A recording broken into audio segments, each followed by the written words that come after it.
Hello everyone, my name is Ananya Rajput, a law intern at Lexis & Company. So today in this video, I am going to talk about judicial governance in India. Now, the judiciary's effort to infuse accountability in the functioning of the government institutions and the growth and development of human rights jurisprudence have demonstrated the importance of judicial governance. Now, when the Constitution of India was adopted on 26 November 1949 by the Constituent Assembly, its members were mindful of the challenges of governance. Speaking after the completion of his work, Dr. B.R. Ambedkar, the chairman of the Constitution Drafting Committee, he said that he feels that the Constitution is workable, it is flexible, and it is strong enough to hold the country together both in peacetime and in wartime. Indeed, if he said if he says so, that if things go wrong under the new constitution, the reason will not be that we had a bad constitution. What we will have to say is that man was wild. Now, the members also recognize that mere adoption of a good constitution would not culminate in the values of the constitutionalism permeating the civil and political culture in the country, nor it could ensure good governance. Now, the judiciary is unlikely and uniquely placed in the matrix of power structure within the system of governance. Judges are not elected but clearly have the power and indeed the responsibility to check the exercise of power and action of elected representatives and appointed officials.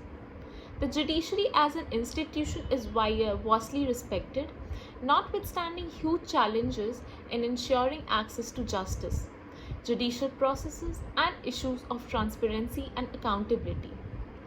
It is vested with ensuring that the rights and freedoms of the people are protected and the powers exercised by the government in adopting policies are in accordance with the constitution and other legislations.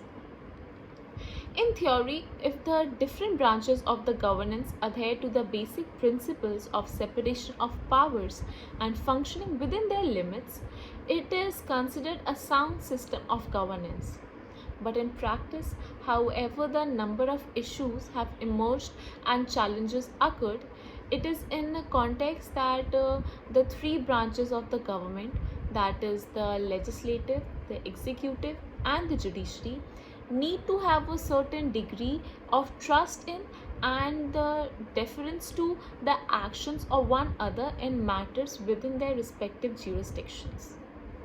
Now, the term judicial governance in itself is subject to challenge as the judiciary is not supposed to be involved in governance.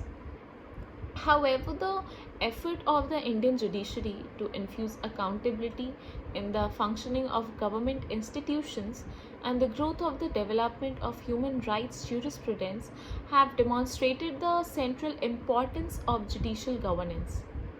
Of course, there is no doubt that it has posed critical challenges to parliamentary accountability and executive powers, and more important, reinforced the need for improving efficiency and effectiveness of governmental institutions. Now, judiciary is regarded with reverence in South Asia. Judicial independence is protected by the constitutional framework in these countries. The Beijing Principles 1997 are adopted for uniformity of a minimum standard of judicial review with judicial independence and accountability. This has enabled the judiciary of the region, that, for example, in India, Sri Lanka, Bangladesh, Pakistan, and many more countries, to liberally interpret and protect the rights of the people and to develop the human rights jurisprudence. Thank you.